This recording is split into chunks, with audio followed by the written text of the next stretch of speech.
Hello, my name's Pete and welcome to the channel, and this is What Remains. And in this series we're going to be going from Arthington all the way through and covering the Otley branch line, which will rejoin at another triangle at the other end. Now where we're at now is Arthington, the site of the original station. It was opened in 1849, which is up there. Now this used to be coal sidings up here, which I've got access to. None of these buildings were here. These buildings were here, so these could have been related to the railway, but they're there on an earlier map before the railway. These buildings are not. These are 1910. That is now a closed pub, but it used to be called a hotel, and it used to be a railway hotel with stables. Now the owner is there today, and it's been closed for a number of years, and just before he converts it, we've got special access to look around there, so we will do that now. So we have got special access to what was once the railway hotel at the original railway station at Arthington, which was up there. So this is it.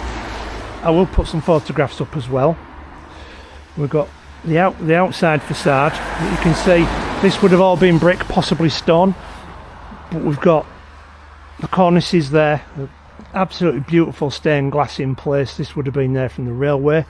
Some are missing, lost, replaced over the years. So people would have gone in through the front door, but we've got access through the side door. But I will take you straight to the front door.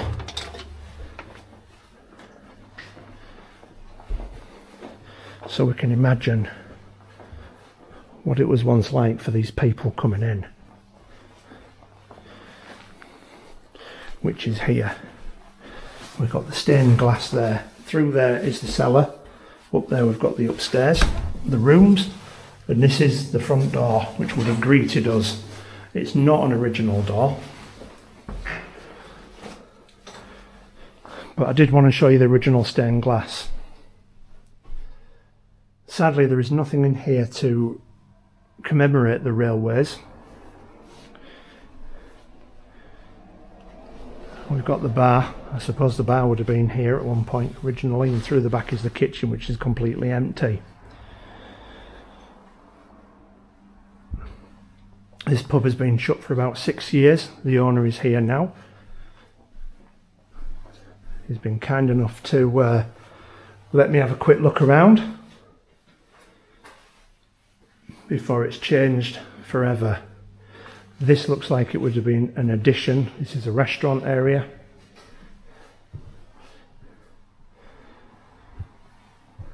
And this looks like further access to the kitchen, just through here, which smells of grease. We'll have a quick look upstairs to see if we can see anything in the rooms.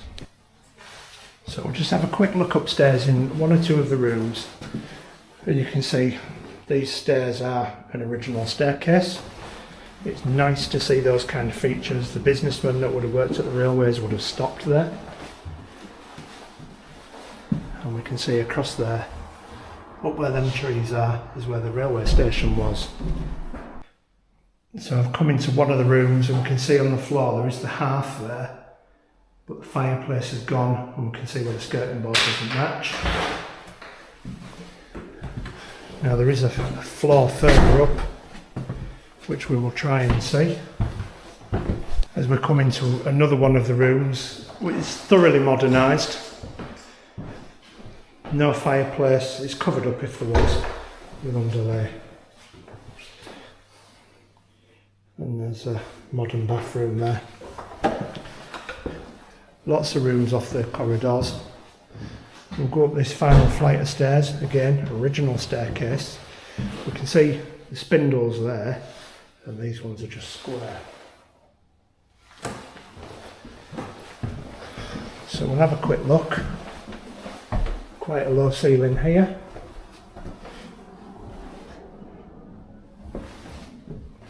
And we're in the loft space now. I'll turn you around. I'm having to duck a little bit there to get through that. two rooms up here. We have got a loft space cut out there.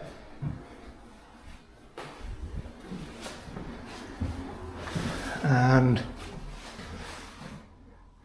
a loft space cut out here, TV aerial and water tanks. Back downstairs. This is one of the larger rooms in the hotel.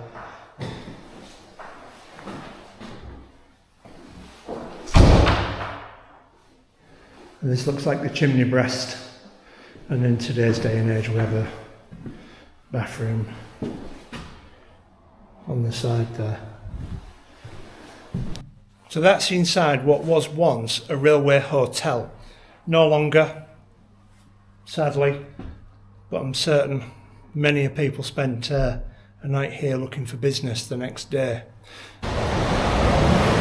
So with the hotel being there, they always had stables, and they still exist today. This block is not one of the stables, it's more modern, but in here there are some original features which is really quite spectacular and worth showing you, because we've got the cobbled floor, we've got a drain, and then we've got the demarcation lines of where the individual stables were for the horses.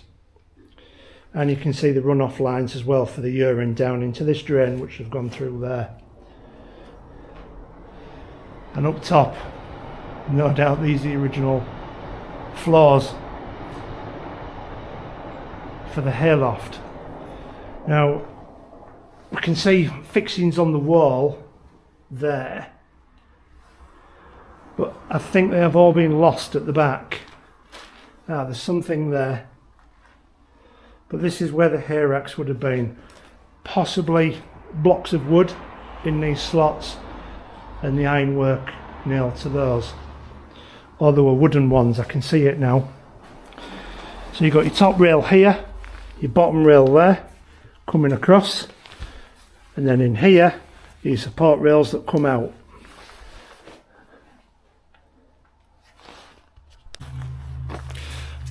That was a privilege to be able to look around there. Thank you very much to the owner for that honour of being able to do that. Now you can see a wall behind me, because up there used to be a railway station called Arthington Railway Station. That closed in around 1923, but it was opened in 1849, long before the Otley railway line was conceived of or even suggested. But around here used to be sidings for the railway. These cottages were here. I think those are the railway cottages, those ones there. Up here is the old coal yard, and we've got permission to go around there, but it was more than just the coal yard. It was also access to the station, which used to be along there. Now you can see this wall here, and then you can see another horizon there that slowly goes down, because that is an old footpath. Straight down that road there is to our Arthington Junction, which is where we'll be going shortly. And as we walk down that road, I will tell you about the Otley branch line. Now it's fascinating because there are some original features here which we've got permission to look at. The wall, for instance, with the little gate hanger there, and then later walls or a later gate. You can see this is typical railway post. This one is the catch, so the gate is still on the correct way around. As we can see, the catch there, the ironwork still in situ. And then coming to this gate post here as well, we've got the original hangers in situ, and there is a gate still on there, so it is still being used. Again, round top. Now this wall here is our retaining wall that we've been following. Now if you notice here, it starts sloping down. I'm on shared access land for the facility up here, which we have got permission to come on, but it's also network rail access as well.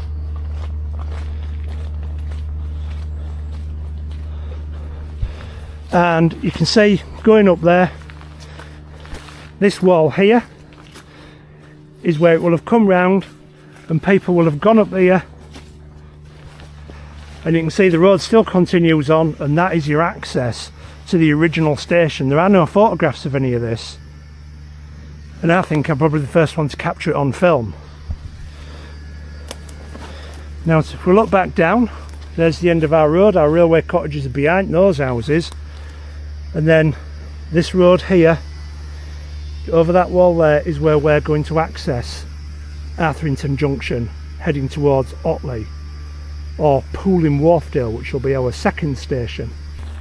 I have managed to take pictures of the original coal drops here, which are there still, but you can see the wall next to me here. This is the original wall.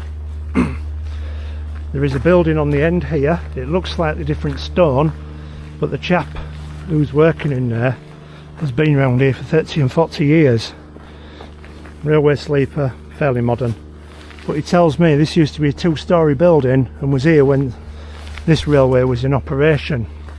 So as we walk down here, I'm going to tell you a little bit about Otley branch line.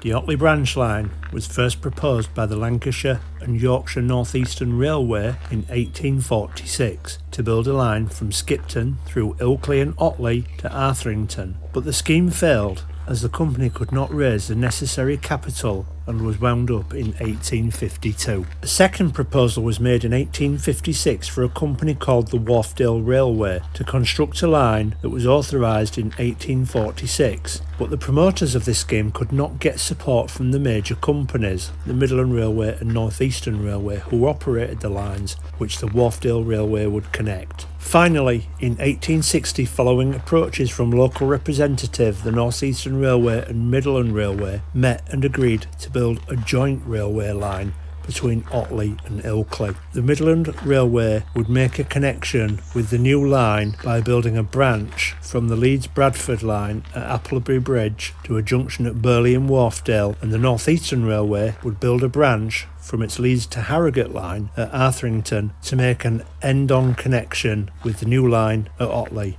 Construction began in 1863 with the Midland Railway taking responsibility for building the railway line between Otley and Ilkley. The North Eastern branch from Arthington was finished first. The first train ran from Otley to Leeds via Arthington on the 1st of February in 1865. The Midland Railway line from Applebury Junction and the joint line itself were completed a few months later, and the first passenger train from Ilkley to Otley ran on the 1st of August 1865. Freight services starting a year later in October 1866. The two companies set up a joint committee, the Otley and Ilkley Joint Line Committee, to manage the line. The line was 6.5 miles long. It opened passenger traffic on the 1st of August 1865 and freight traffic some months later. The line ran for almost 100 years before partial closure in July 65, when the Otley line closed and the beaching axe had fallen again. It was possible to get a train from Otley to St Pancras in London, but the First World War stopped this and was never reinstated. After 1923 grouping, the line continued to be run on a joint basis by the London Midland and Scottish Railway and London North Eastern Railway. At this time, there were around 8 trains a day. With nationalisation, there came an end to the joint committee, and the entire line became part of the London Midland region of British Railways, although this was short-lived, and in 1955 it became part of the North Eastern region. By this time, the Otley service remained at 4 services each way,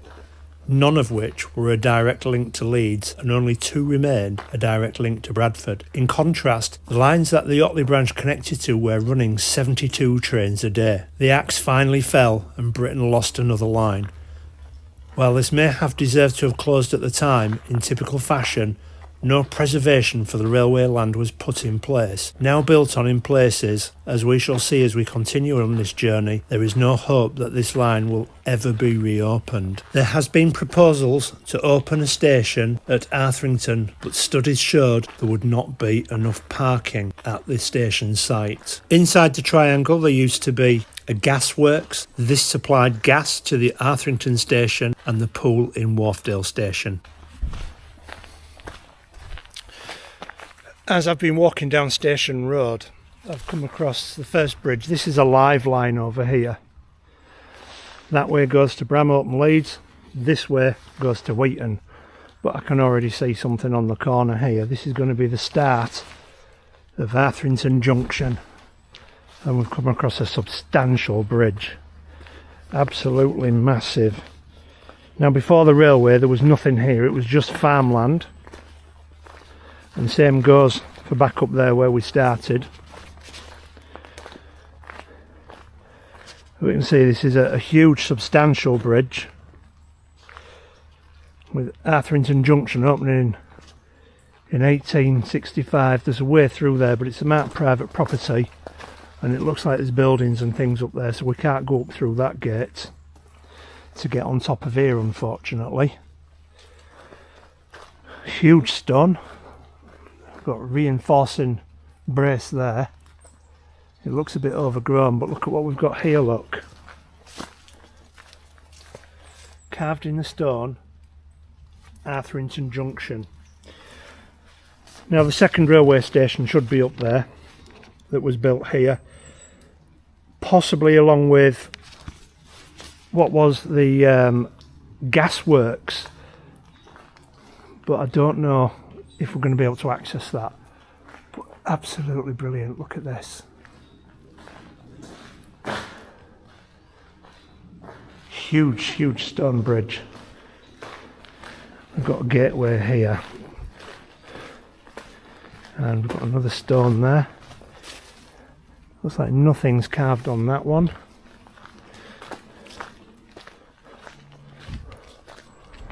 That's a potential way up onto there. We might consider having a look. And I don't think I will, because actually the Network Railway land is separate to the bridge, so we might. And then if we look at this stone here,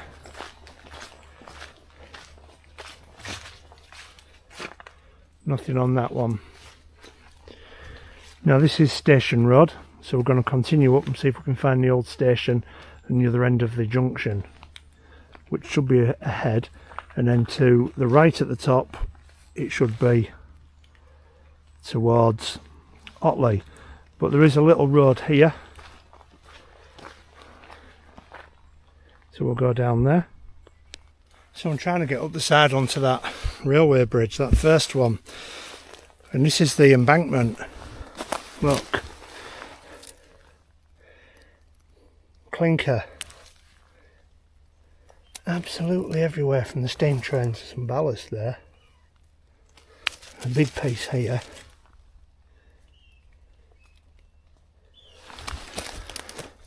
So I'll try and get on. It's only there, might get to run off yet. So I've tried. There's no getting on there. That's the top of the bridge. It's just completely overgrown. We'll continue up the line. So just after our bridge where the railway line was carried over on the Arthington Junction, this is Station Road, and we gradually go uphill here. Now we've got a sign here, look.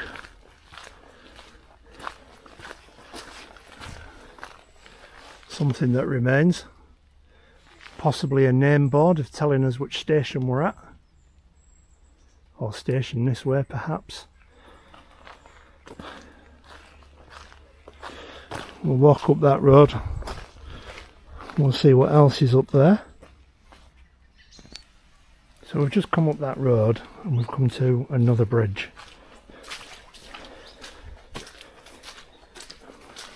Big substantial stonework. It looks like there was writing on there at one time, but I can't make it out. So that way back to the start of the junction towards Wheaton. Anything on this stone? No.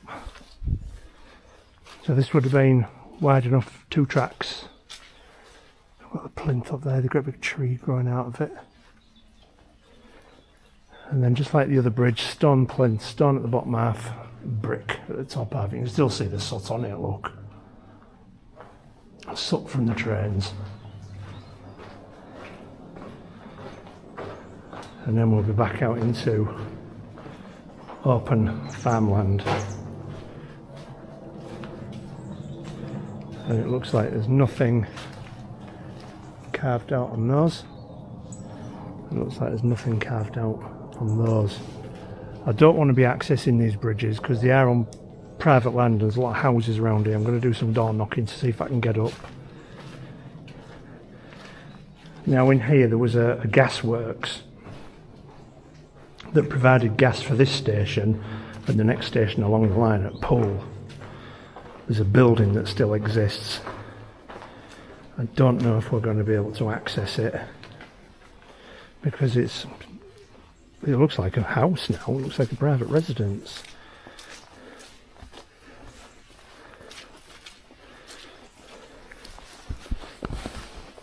It's just over there. It's the one with the peaked roof. Like that.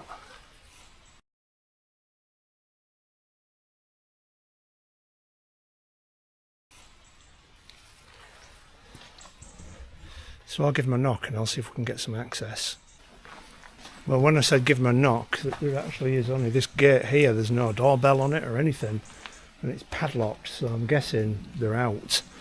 So unfortunately we're not going to be able to see that or get on the track bed up there. So we'll go back to Station Road and try and find the second railway station that was built here. So behind me there is another end of the triangle, and that's where we've just come from, where the bridge was. This part here comes from Bramhope Tunnel, and the line will have come through there underneath the camera and then down there. This is Arthington railway station. It's still here, but it is private land and I can't really show you much more than that, but it is behind there. Now, to access that station, you used to come up Station Road under the bridge, or there used to be a subway around here somewhere. I've had a quick scan around and I can't see anything, but I have come across some wooden structures, so I don't know. These are most likely boundary markers.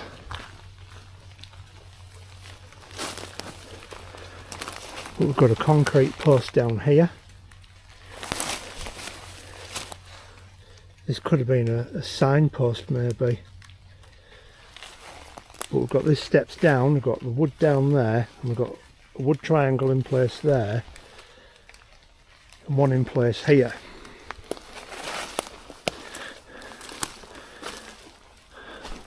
This way goes off to Otley. Now, Arthington railway station, the original one, was opened as Poole, and then it was renamed Arthington, but this one here was built in 1865 and it closed in March 1965, so almost 100 years this one ran for.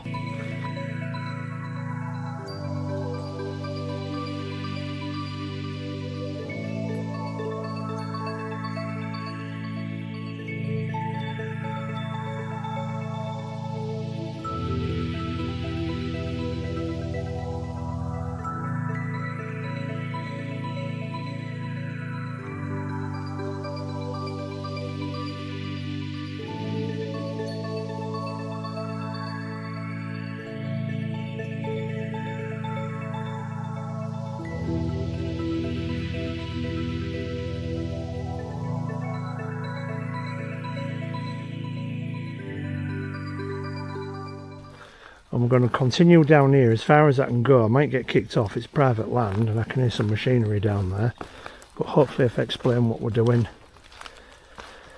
it'll give us a little bit of leeway. I was hoping to find some traces of the subway because it is around here somewhere. There's the farm, the station house, and then we've got more wooden posts here. If we look over the edge again, it is a sheer drop. This could easily be the stone wall of where the subway once stood, because there used to be a public footpath that went up that way as well to access the station, but no longer there. We'll continue on down and see how far we get. I have made it to the end of the junction now, Arthington Junction. This is where the lines converge on the triangle, and that heads off to Otley. We will pick the next episode up just a little bit further up there. I hope you've enjoyed this episode looking at the start of the Otley branch line, or Ilkley branch railway. Some things we got to see that I never expected, and some things we didn't get to see, but I do try all the time. I always try the hardest. I go places where I'm not supposed to go for you, because if I don't film them, who's going to film them? As always, there's going to be a load of photographs up at the end. If you've enjoyed this episode and you want to know a little bit more about this line and what's left, subscribe to the channel down below. It's completely free. If you want to support the channel, please consider becoming a member. You'll get all the videos as soon as I upload them, because I do set them to members only first, but they'll always be released publicly, so don't worry about that. You will get to see them. If you don't want to do that, please consider buying me a coffee. It's much appreciated. It all goes towards fuel. In the meantime, please take care, and I'll see you in the next episode.